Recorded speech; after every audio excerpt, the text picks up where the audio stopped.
Government value 3,86,00,000. ಪ್ರೈವೇಟ್ನೋ value ಮಾಡಿದ್ದು ಇವತ್ತ 50 crores ಆಗ್ತಾ ಇದೆ. ಎಲ್ಲಿಂದ ಬಂದಿದೆ? ಅಮೀನ್ ಮುಕ್ತಾರ್. ನೋಡಿ, ಮೊನ್ನೆ ತಾನೇ ಅಮೀನ್ ಮುಕ್ತಾರ್ ಅವ್ರ ಮೇಲೆ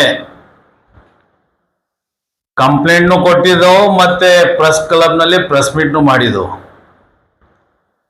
ಪ್ರಾಪರ್ ನಮ್ಮ ಹತ್ರ ದಾಖಲೆಗಳು ಇವತ್ತು ಸಿಕ್ಕಿದೆ. ಇವತ್ತು ಅಮೀನ್ ಮುಕ್ತಾರ್ ವಿರುದ್ಧ ನಾನು ಹಲವಾರು ಸೋಷಿಯಲ್ ಮೀಡಿಯಾದಾಗ, ಪ್ರಿಂಟ್ ಮೀಡಿಯಾದಾಗ, ಮಾಧ್ಯಮದಾಗ ನಾನು ಸ್ಟೇಟ್ಮೆಂಟ್ ಕೊಟ್ಟಿದೆ. ಇವತ್ತಿವರೆಗೂ ಅಮೀನ್ ಮುಕ್ತಾರ್ ಮೇಲೆ FIR ಆಗಿಲ್ಲ. ಇವತ್ತು ಲೋಕಾಯುಕ್ತದವರು ಕ್ಲೀನ್ ಚೀಟ್ ಕೊಟ್ಟಿದಾರ ಅಂತ ಅಮೀನ್ ಮುಕ್ತಾರ್ ನನಗೇನು ಹೇಳ್ತಾನೆ. ಇವತ್ತು ನಾನು ಇನ್ಕ್ವೈರಿ ಮಾಡಿದ ಪ್ರಕಾರ ಇನ್ನವರೆಗೂ ಲೋಕಾಯುಕ್ತದವರು ಕ್ಲೀನ್ ಚೀಟ್ ಅಮೀನ್ ಮುಕ್ತಾರಿಗೆ ಕೊಟ್ಟಿಲ್ಲ. ಅಮೀನ್ ಮುಕ್ತಾರಿಗೆ ಲೋಕಾಯುಕ್ತ ಕ್ಲೀನ್ ಚೀಟ್ ಕೊಡ್ಲಾರ್ದೆ ಅಮೀನ್ ಮುಕ್ತಾರು ಬಳ್ಳಾರಿಲಿಂದ ಗುಲ್ಬರ್ಗಗೆ ಹೊರಗಡೆ ಆಗ್ಬೇಡ್ದು, ಸೂಪರಿಂಟೆಂಡೆಂಟ್ ಇಂಜಿನಿಯರ್ ಆಗಿ ಬರಬೇಡ್ದು. ಯಾಕಂದ್ರೆ ಅವರು ಸರ್ವಿಸ್ನಲ್ಲಿ ಸರ್ಕಾರದಾಗ ಅವ್ರ ಸಂಬಳ ಪಟ್ಟಿದ್ದಕ್ಕಿಂತ ಹೆಚ್ಚಿಗೆ ಆದಾಯ, ಆಸ್ತಿ, ಬೇನಾಮಿ ಪ್ರಾಪರ್ಟೀಸ್ ಅಮೀನ್ ಮುಕ್ತಾರ್ ತೋರಿಸಿದ. ಅದ್ರ ಮೇಲೆ ತನಿಖೆ ನಡೀತಾ ಇದೆ ಲೋಕಾಯುಕ್ತ. ನಾನು ಲೋಕಾಯುಕ್ತ ಸೂಪರಿಂಟೆಂಡೆಂಟ್ ಸಾಹೇಬರಿಗೆ, SP ಸಾಹೇಬರಿಗೆ, ಎಲ್ಲ ACP ಸಾಹೇಬರಿಗೆ ಎಲ್ಲರಿಗೆ ನಾನು ಅಭಿನಂದನೆ ಸಲ್ಲಿಸ್ತೀನಿ. ಯಾಕಂದ್ರೆ ಇಂಥ ಕರಪ್ಷನ್ ಆಫೀಸರಿಗೆ ಇವರು ಲೋಕಾಯುಕ್ತ ರೇಡ್ ಏನು ಮಾಡಿದಾರಲ್ಲ, ಕಾನೂನು ರೀತಿಯಲ್ಲೇ ಇನ್ನವರೆಗೂ ಇನ್ಕ್ವೈರಿ ನಡೀತಾ ಇದೆ. ಇವತ್ತು ಅಮೀನ್ ಮುಕ್ತಾರ್ ನನಗೆ ಜೀವದ ಬೆದರಿಕೆ ಏನು ಕೊಟ್ಟಿದ್ದ ಹಿಂದೆ ನಾನು ಕಂಪ್ಲೇಂಟ್ ಮಾಡಿದಾಗ, ಇವತ್ತು ಅಮೀನ್ ಮುಕ್ತಾರ್ ಅವ್ರ ಆಸ್ತಿ ನೋಡ್ರಿ. ಬಸವ ಕಲ್ಯಾಣ್ನಲ್ಲಿ ಒಂದು ಮನೆ ಅಮೀನ್ ಮುಕ್ತಾರ್ ಗೌರ್ಮೆಂಟ್ ವ್ಯಾಲ್ಯೂ ತೋರಿಸ್ತಾನೆ 2 ಲಕ್ಷ. ಅವರು ಮಿಸಸ್ ಹೆಸರು ಮೇಲೆ 40-60 ಪ್ಲಾಟ್ ಹುಸೇನ್ ಗಾರ್ಡನ್ ನಲ್ಲಿ. ಇವತ್ತು ಹುಸೇನ್ ಗಾರ್ಡನ್ ನಲ್ಲಿ ಒಂದೊಂದು ಆಸ್ತಿ ತಗೋಬೇಕಂದ್ರೆ 1-1.5 ಕೋಟಿ ರೂಪಾಯಿ ಬೇಕು. 40-60 ಪ್ಲಾಟ್ ತಗೋಬೇಕಂದ್ರೆ ಅಂತ 3 ಪ್ಲಾಟ್ ಇದೆ 40-60. ಮತ್ತೆ 2009 ನಲ್ಲಿ ಅವ್ರ ವೈಫ್ ಹೆಸರು ಮೇಲೆ ಒಂದು ಮನೆ ಹುಸೇನಿ ಗಾರ್ಡನ್ದಾಗ, ಮತ್ತ ಅವ್ರ ವೈಫ್ ಹೆಸರು ಮೇಲೆ ಸರ್ವೆ ನಂಬರ್ 150/2, 3 ಎಕರೆ 33 ಗುಂಟೆ 50 ಲಕ್ಷ ಇದು ಲ್ಯಾಂಡ್, ಇದು ಔರಾದ್ ಬಿ ನಲ್ಲಿ. ಮತ್ತೆ ಅವ್ರ ವೈಫ್ ಹೆಸರು ಮೇಲೆ 50-70 ಬಡೇಪುರ್ನಲ್ಲಿ 2018 ನಲ್ಲಿ ಆಸ್ತಿ ಖರೀದಿ ಆಗ್ತದೆ. ಇದು ಗೌರ್ಮೆಂಟ್ ವ್ಯಾಲ್ಯೂ 24 ಲಕ್ಷ. ಮತ್ತೆ ಅವ್ರ ವೈಫ್ ಹೆಸರು ಮೇಲೆ ಬಡೇಪುರ್ನಲ್ಲಿ 1750 ಸ್ಕ್ವೇರ್ ಫೀಟ್ದು ಒಂದು ಪ್ಲಾಟ್ 2018 ನಲ್ಲಿ. ಮತ್ತೆ ಅವ್ರ ವೈಫ್ ಹೆಸರು ಮೇಲೆ ಅಡಗಿಲ್ ಆವೃತ್ತಿನಲ್ಲಿ ಸರ್ವೆ ನಂಬರ್ 98 8 ಎಕರೆ ಗೌರ್ಮೆಂಟ್ ವ್ಯಾಲ್ಯೂ 16 ಲಕ್ಷ 2020 ನಲ್ಲಿ ಖರೀದಿ ಆಗ್ತದೆ. ಮತ್ತೆ ಅವ್ರ ವೈಫ್ ಹೆಸರು ಮೇಲೆ 97 ಸರ್ವೆ ನಂಬರ್ 97 10 ಎಕರೆ 21 ಲಕ್ಷ ರೂಪಾಯಿ ಗೌರ್ಮೆಂಟ್ ವ್ಯಾಲ್ಯೂ ತೋರಿಸ್ತಾರೆ. 2020 ನಲ್ಲಿ ಖರೀದಿ ಆಗ್ತದೆ ಇದು. ಮತ್ತೆ ಅವ್ರ ವೈಫ್ ಹೆಸರು ಮೇಲೆ ಸರ್ವೆ ನಂಬರ್ 64/2 2 ಎಕರೆ 37 ಗುಂಟೆ 12 ಲಕ್ಷ ಇದು ವ್ಯಾಲ್ಯೂ ತೋರಿಸ್ತಾರೆ 2020 ನಲ್ಲಿ. ಮತ್ತೆ ಅವ್ರ ವೈಫ್ ಹೆಸರು ಮೇಲೆ ಸರ್ವೆ ನಂಬರ್ 147/7 ಔರಾದ್ ಬಿದಾಗ ನೋಡ್ರಿ ಕಂಡಂಗ ಆಸ್ತಿಗಳಿದೆ. 2 ಎಕರೆ 11 ಗುಂಟೆ 12 ಲಕ್ಷ ಗೌರ್ಮೆಂಟ್ ವ್ಯಾಲ್ಯೂ 2020 ನಲ್ಲಿ ಖರೀದಿ. ಮತ್ತೆ ಅವ್ರ ವೈಫ್ ಹೆಸರು ಮೇಲೆ 147/13 ಮತ್ತೆ ಔರಾದ್ ಬಿ 1 ಎಕರೆ 17 ಗುಂಟೆ 8 ಲಕ್ಷ ಗೌರ್ಮೆಂಟ್ ವ್ಯಾಲ್ಯೂ 2022ದಾಗ ಖರೀದಿ. ಮತ್ತೆ ಅವ್ರ ವೈಫ್ ಹೆಸರು ಮೇಲೆ ಸರ್ವೆ ನಂಬರ್ 147/8 ಔರಾದ್ ಬಿ 2 ಎಕರೆ 11 ಗುಂಟೆ 12 ಲಕ್ಷ ಗೌರ್ಮೆಂಟ್ ವ್ಯಾಲ್ಯೂ 2022 ನಲ್ಲಿ ಖರೀದಿ. ಮತ್ತೆ ಅವ್ರ ವೈಫ್ ಹೆಸರು ಮೇಲೆ 147/12 ಸರ್ವೆ ನಂಬರ್ ಔರಾದ್ ಬಿ 1 ಎಕರೆ 16 ಗುಂಟೆ 7.5 ಲಕ್ಷ ಖರೀದಿ ತೋರಿಸ್ತಾರೆ 2022ರಲ್ಲಿ. ಮತ್ತೆ ಅವ್ರ ವೈಫ್ ಹೆಸರು ಮೇಲೆ 150/2 ಔರಾದ್ ಬಿ 3 ಎಕರೆ 33 ಗುಂಟೆ 23 ಲಕ್ಷ ಖರೀದಿ 2020ನಾಗ. ಮತ್ತೆ ಅವ್ರ ವೈಫ್ ಹೆಸರು ಮೇಲೆ 72/1 ಹಡಗಿಲ್ ಆರತಿ, ಹಡಗಿಲ್ ನನ್ನ ಕ್ಷೇತ್ರ ದಕ್ಷಿಣ ಮತಕ್ಷೇತ್ರದ್ದು 5 ಎಕರೆ 32 ಗುಂಟೆ 26 ಲಕ್ಷ ತೋರಿಸ್ತಾರೆ ಖರೀದಿ ಗೌರ್ಮೆಂಟ್ ವ್ಯಾಲ್ಯೂ 2019ರಲ್ಲಿ. ಟೋಟಲ್ ಆಸ್ತಿ 22 ಆಸ್ತಿ ಅಮೀನ್ ಮುಕ್ತಾರ್ ಮಾಡಿದ್ದು ಸರ್ವಿಸ್ನಲ್ಲಿ ಸರ್ಕಾರ ದುಡ್ಡು ಲೂಟಿ ಮಾಡಿ ಕಾಂಟ್ರಾಕ್ಟ್ ಕೆಲಸ ಮಾಡಿ ಸರ್ಕಾರಿಗೆ ಮೋಸ ಮಾಡಿ ಇವತ್ತೊಂದು ಸೂಪರಿಂಟೆಂಡೆಂಟ್ ಇಂಜಿನಿಯರ್ ಇಷ್ಟ ಆಸ್ತಿ ಮಾಡ್ತಾರೆ ಅಂದ್ರೆ ಸರ್ಕಾರ ನಿದ್ದೆ ಮಾಡ್ತಾ ಇದೆಯಾ? ಟೋಟಲ್ ವ್ಯಾಲ್ಯೂ 3,86,00,000 ರೂಪಾಯಿ ಇದು ಗೌರ್ಮೆಂಟ್ ವ್ಯಾಲ್ಯೂ. ಪ್ರೈವೇಟ್ ವ್ಯಾಲ್ಯೂ ಬಂದು 50 ಕೋಟಿ ರೂಪಾಯಿ.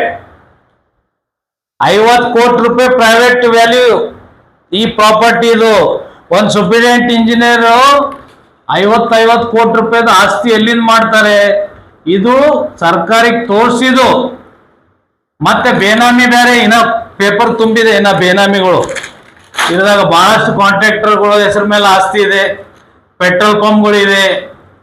ಈಗ ಒಂದು ಹಾಸ್ಪಿಟಲ್ ಕಟ್ಟಡ ಏನಾಗ್ತಾ ಇದೆ, ಅದು ವಕ್ ಬೋರ್ಡ್ಲಿಂತ ವಕ್ ಅದಾಲತ್ನಲ್ಲಿ ಅದು ಆಸ್ತಿ ವಕ್ ಬೋರ್ಡಿಗೆ ಕೊಡ್ಬೇಕಂತ ಆದೇಶ ಆಗಿದೆ 2 ತಿಂಗಳಿಂದ.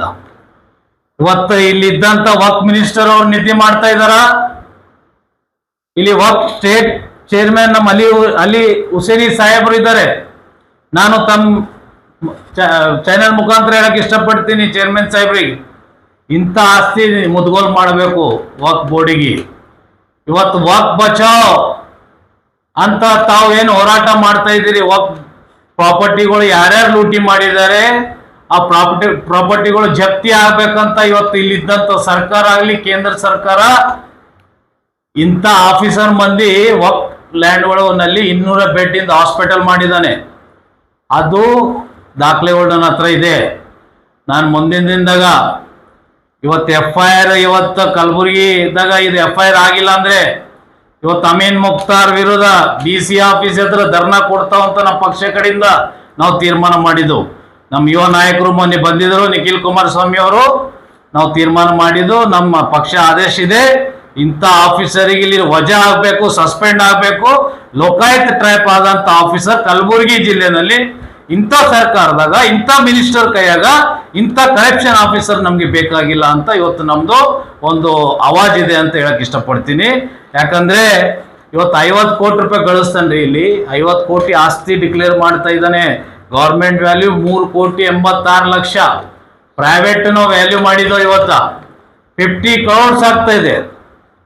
ಎಲ್ಲಿಂದ ಬಂದಿದೆ ಅಮೀನ್ ಮುಕ್ತಾರ್ ದುಡ್ಡು? ಎಲ್ಲಿಂದ ಬಂದಿದೆ ನಿನ್ನ ಹತ್ರ? ಕೊಕ್ಕಡೆಲ್ ಅಂತೀಯ ನೀನು? ಕೊಕ್ಕಡೆಲ್ ನಾನು ನುಂಗುತ್ತಿ ಅಂತ ಹೇಳ್ತೀಯ ನನ್ಗೆ? ನಿಂದು ಇದು ಧಮ್ಕಿಗಳಿಗೆ ನಾನು ಅಂಜೋನಲ್ಲ ಅಮೀನ್ ಮುಕ್ತಾರ್. ಮೊನ್ನೆ ನಾನು ಪ್ರೆಸ್ ಕ್ಲಬ್ನಲ್ಲಿ ಪ್ರೆಸ್ ಮೀಟ್ ಮಾಡಿದೆ, ಸೋಷಿಯಲ್ ಮೀಡಿಯಾನಲ್ಲಿ ಸ್ಟೇಟ್ಮೆಂಟ್ ಕೊಟ್ಟೆ, ಮಾಧ್ಯಮದಲ್ಲಿ ಸ್ಟೇಟ್ಮೆಂಟ್ ಕೊಟ್ಟಿದ್ದ.